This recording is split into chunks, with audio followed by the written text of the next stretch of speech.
G'day, hi, and welcome from the random. Okay, so check it out. I got my railings down. Just make sure you make note of which direction they go when they go back in, so that you're not putting them like this or something like that, and that it's not lining up, because these holes are probably drilled specifically for that.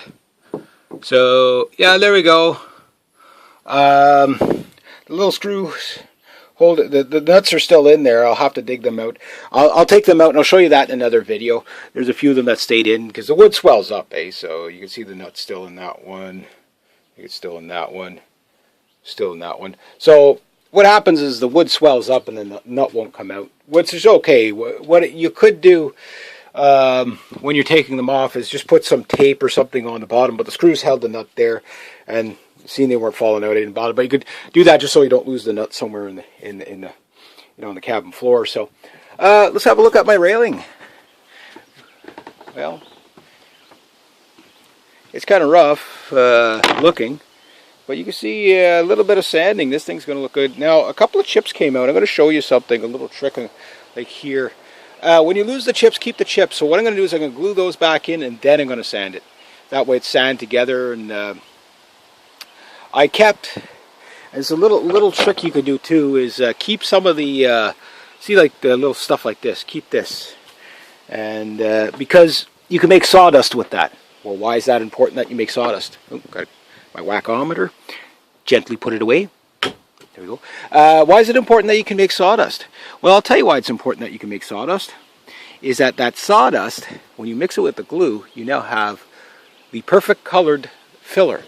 So when you're taking your railings and touching them up, maybe you got something like that, you could put sawdust and glue in there, and when you sand it, you won't even notice that there was ever a chip that came out of it. I mean, these are probably original equipment, so they're probably from the 1980s, 1970s, whenever the boat was built. Oh, look at this. Oh, no, you don't. Got to blast that cockpit drain out a couple of times a year. So now, it's getting too hot, so I'm going to do the other one tomorrow. But I was lucky I got it. It didn't take long. The thing that takes the longest is knocking out the plugs. And I just use a little chisel for that, my woodworking carving chisel kit. There you go.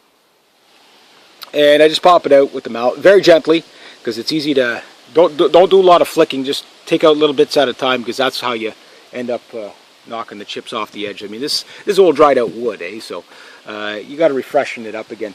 But it's kind of a weird, because the outside of it is dry as crazy and whatever, and that's why it's all cracked. But internally, it's damp, so it's all swollen up. So you're going to fidget with it. You're looking at about half an hour, probably 25 minutes, half an hour per side to do it. I mean, not trying to hurt yourself. Now I'm going to plug up the holes. Clean all this stuff off. That's the old silicone that I had on there. You'll be able to finally clean under the railing. I would like to put stainless on this so you never have to do it again, but then when those things are finished, they're going to look so beautiful that it's almost worth the aggravation of having to take them apart again in a couple of years. And they say you should do your deck hardware every 5 to 7 years anyway. So yeah, there we go. So I'm going to get that railing cleaned up. I'll get the other one off, clean it up.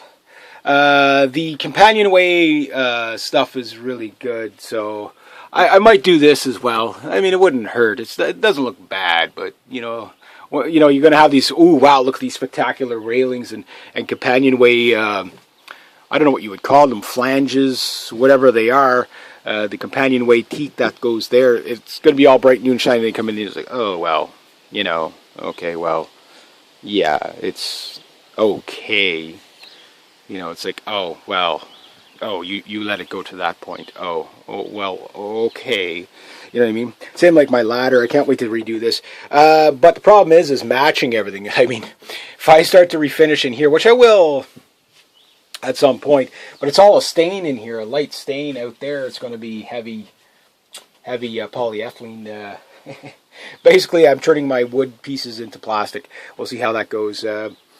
Well, it'll be an experiment. I'll know in a couple of years whether it was a good idea to use polyethylene or not. Polyethylene, it's really good. That's what they use in bowling alleys. But the problem with polyethylene is that it's a catch-22. It protects really well, but when it starts to tarnish and whatever, it's really hard to get off. So you'll have to use like a paint stripper to get it off. But it's not impossible. I mean, it's a little more work. So, but more durable versus more work. You know, okay, so when you do have to do it, it's a little more work, but you don't have to do it as often. Fine. The last time these railings were done was probably when I bought the boat, when they went to sell the boat. So that's 10 years ago or more. I bought the boat 2007, 2008, something like that. So 10, 11 years ago. So I'm amazed the railings, I'm quite impressed that they're not rotted right out. But they were leaking. This is what these black rings are signifying. That's water buildup. And plus there's a couple of times I've seen where the water was dripping off. So I'm going to clean all this up. The inner railings are going to be fine. So a lot of people take that off and throw it away and then go buy new ones.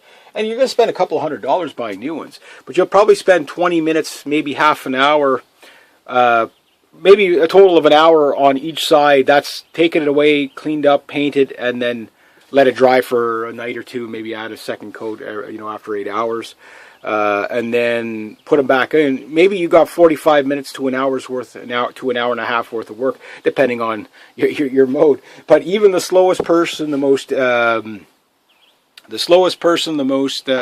lazy person, the most you know, unhandy person could probably do this whole job in 2 hours. You know, so it's like one of those things you just do it at leisure. Like if it wasn't over 30 degrees out there today, remember I am Canadian, so I can't take high temperatures like that for very long. I literally can't take that kind of heat. Like it's different when you're out on the water because you usually got a breeze, but like there was a bit of a breeze, but now the breeze is kind of gone, and now with the boat reflection, it gets pretty hot. So I got this done in time. I just got to plug those holes from the outside, temporary for now. I got the stuff inside to do it right, so I'll do that and probably tomorrow. It's too hot to do it now anyway, so I'll just temporarily plug them up with tape for now. I know it's not the best thing to do, but just to keep it, you know, keep it real. You know what I mean? Keep it from having water go in case there is a flash storm or something like that. So I'm just going to do that for now, and then hopefully tomorrow I'll have it all done. But the one really cool thing I got to show you. This part here, you can see where the railing was. There was just no way to clean under there, and I don't have access to a pressure washer, so this is going to be cleaning that off. Look at that. Finally going to be able to get that off and protect that. So, yeah, that's just dry. I just want to see what it does here. Oh, look at this. Finally. Like, it's just, you can't, I've tried to get, you just can't get at it even with brushes and everything. Like, it's like those little small brushes I tried. Yeah, it still shows there, but at least I'll be able to get that off and get that really, really cleaned up. I'll plug up these holes, and then I'm going to call it a day on the boat, because I got other things I got to go work on anyway. Got to go trim my grapes. Got to go do stuff with the road rage van. Got to do something with those canoes. Man's work is never done. You know what I'm saying? You know what I'm saying? Well, anyway, I'm going to leave it at that. You will see the update. These things are going to, the next time you see these things, I'm going to, before I do them, paint them up, because I really love to show you guys the before and after. Yes, you can do it. It's not that hard. But you can also check them for structure if you think anything's going to be cracking. Like I see there's a bit of a crack here. Maybe I'll just break it off and then reglue it. And then resand it. You'll never know once it's finished. You'll never know unless you really, really, take a microscopic, look at it. And also, too, this is not a show boat. This is going to be this is a sailor's boat. This is a boat that, it gets dirty. It gets dirty. It's always dirty anyway. I don't know how it stays so freaking dirty. I mean, it's not even in the water. Like, it's like, how does it stay so dirty all the time? Anyway, I'll get to these probably tomorrow, next day, whatever. This is a good rainy day project anyway, so I'm in no rush to get it all done. I'll get the other one off, do the same thing, do them both at the same time. So hopefully I'll have the other one off tomorrow if it's nice and cool tomorrow morning. And yeah, there we go. Progress is slow, but progress is progress. All right. Don't forget to smash that like button and subscribe, eh? All right, have yourselves a great day, eh?